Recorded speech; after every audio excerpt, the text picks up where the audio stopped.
This is a ribeye that I'm going to turn into a cheese steak sandwich, because you and me are going to figure out which of the world's most popular cheeses is the best for a cheese steak sandwich. Big thanks to Napoleon Grills for sponsoring this episode. We all know the Philadelphia cheese steak sandwich. They have one thing in common, and that is the meat that is used, which is the ribeye. This is such a beautiful piece of meat, and it's perfect to make a beautiful grilled sandwich with. However, you do not buy the premium ribeye, because you got to keep in mind this is a sandwich that you're going to put cheese on. And since after meat, cheese is my favorite topic to talk about, I just died and went to heaven. Look at it. Look at all my grocery shopping. I got to buy the world's top 10 most popular cheeses. And we're going to go through all of these cheeses, put them on our steak sandwich, and figure out which one is the perfect cheesesteak sandwich. Because we all know the original one, which is a couple of slices of American cheese, or the version that has the cheese from a jar. And we'll be using that as our reference cheesesteak sandwich to compare with all of the world's finest cheeses. Before we start deep diving into the cheesesteak sandwiches, we got to prepare the meat first. Now this is a beautiful ribeye. It's not the most beautiful steak version, because this is a grass-fed ribeye steak. I'm gonna slice the ribeye real thin, and I'm using a salmon slicer to get it nice and thin. But you can also put it in the freezer for about 45 minutes, an hour, and get it almost frozen, and then you can easily slide it with your chef's knife. Is there something else that I can replace it with? Well, there is. You can replace it, for instance, with a good chuck steak. It will give you the same flavor experience. It might be a little bit more chewy, but as long as you make sure that you slice it real thin, you're going to be just fine. I can talk about cheese and steaks all day, but I think it's just better to do a taste test, and that's why I got Jim out. Came out of his dungeon, see some daylight, get some fresh air, eat some cheese. And of course I fired up my Napoleon grill. I got my cast iron griddle set up, and we can start grilling up some ribeye with some American cheese as our reference cheesesteak sandwich. First thing that I want to do is build up a little bit of crust on the ribeye, and then we'll flip it around and put some of that American cheese on. And last minute, I'm just going to put the sandwich on the grill plate, let it steam up a little bit, become warm. And that is our American grilled cheesesteak sandwich. That's so satisfying. As a fast food, it's just really, really good. I just wonder if the other cheeses can beat this cheese. We're ready to take on the challenge to defeat the American cheese on a cheesesteak sandwich. And we're starting with Camembert from Normandy, France. It's definitely a cheese that you can smell. It is really nice and soft, and it has a super thick crust. Let's put some more ribeye on. Once I got a beautiful crust on my ribeye, I'm gonna put the Camembert on, and it's so super soft, I expect it to melt instantly. And I think it's a good competitor because it has a lot of flavor. So I got good hope for this cheese. Put the ribeye and cheese on, the grilled steak cheese sandwich with Camembert. Nice and molten. Camembert almost overpowers the steak sandwich. Yeah. 7? 7.5. I would say 7, but 7.5. That's fine. On to number 9, Gorgonzola. Now there are a lot of types of Gorgonzola, but I chose a mild spicy Gorgonzola. And with that, we're staying in the category of smelly cheeses. I've got high hopes for this one. Let's put the ribeye on. Now I want to put some slices of Gorgonzola on, but it's so soft. And I'm going to use a little less, because with the Camembert we overdid it a little bit. It overpowered the beef, and I want to make sure that it does the beef justice. Let's see if it scores higher than our Camembert. I think it's a really good option. The quality of the Gorgonzola is so good. I feel that Gorgonzola, you're not doing it justice by putting it on a sandwich. I will go with a 6. Let's do a 6 because there's a clear difference. And at number 8, the Indian Paneer. Never heard of it. Never heard of it. So I think we have a new opportunity here to make the perfect cheesesteak sandwich with paneer. Let's get some ribeye steak on. It's a real crumbly cheese, so I'm curious to see how it melts.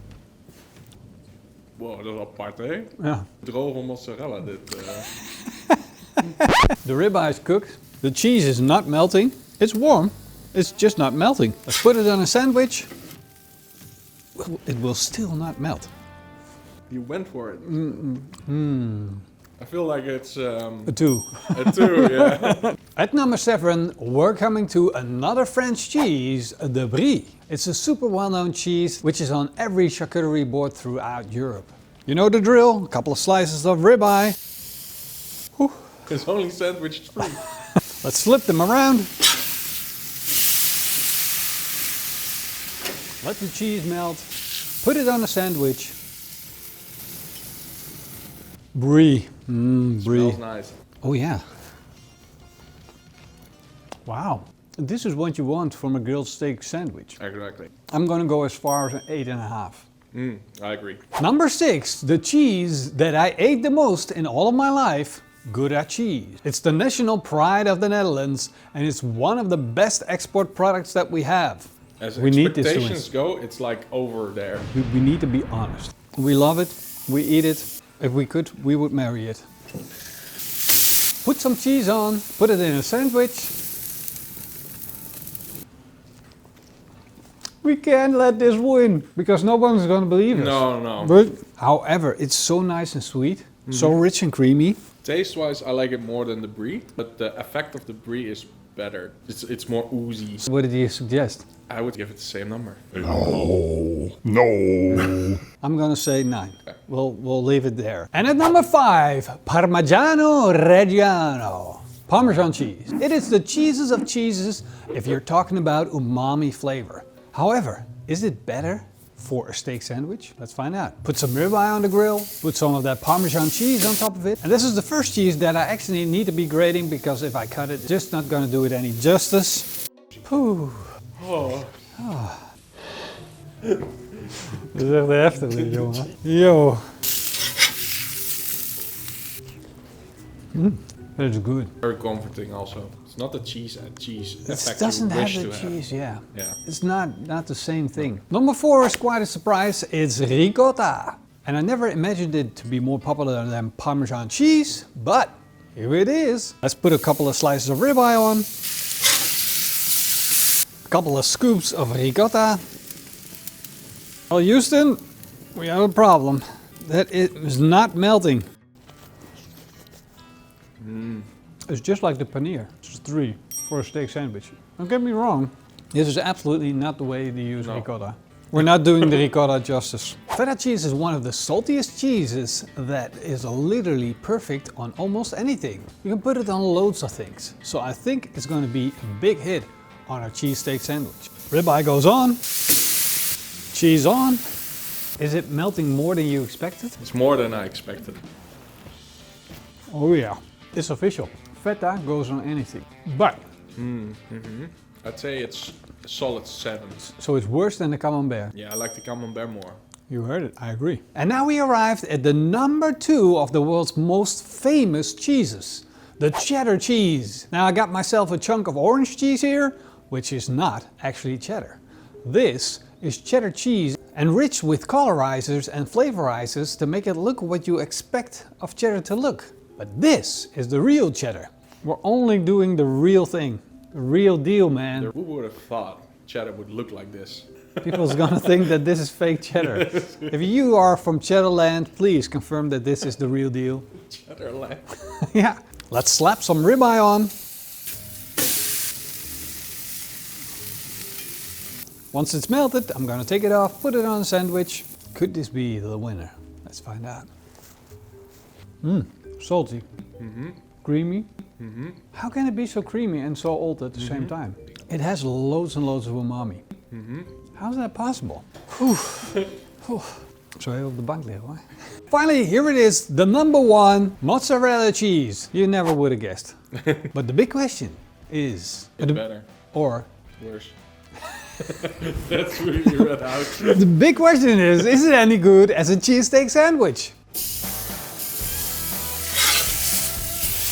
Now I'm gonna put the mozzarella on, and to be honest, the quality is so amazing. I'm just gonna put this on as a whole. Once the mozzarella melted, I'm gonna take it off. Are you ready? Oh, that is good.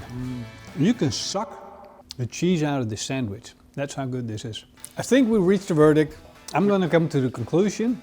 that this is a 10 out of 10, and there is no better cheese than the mozzarella cheese, so I agree with the popularity of things. The American cheese might be a cheaper option if you want to make steak sandwich. However, this is better than American cheese, and this is the best cheese for a steak sandwich.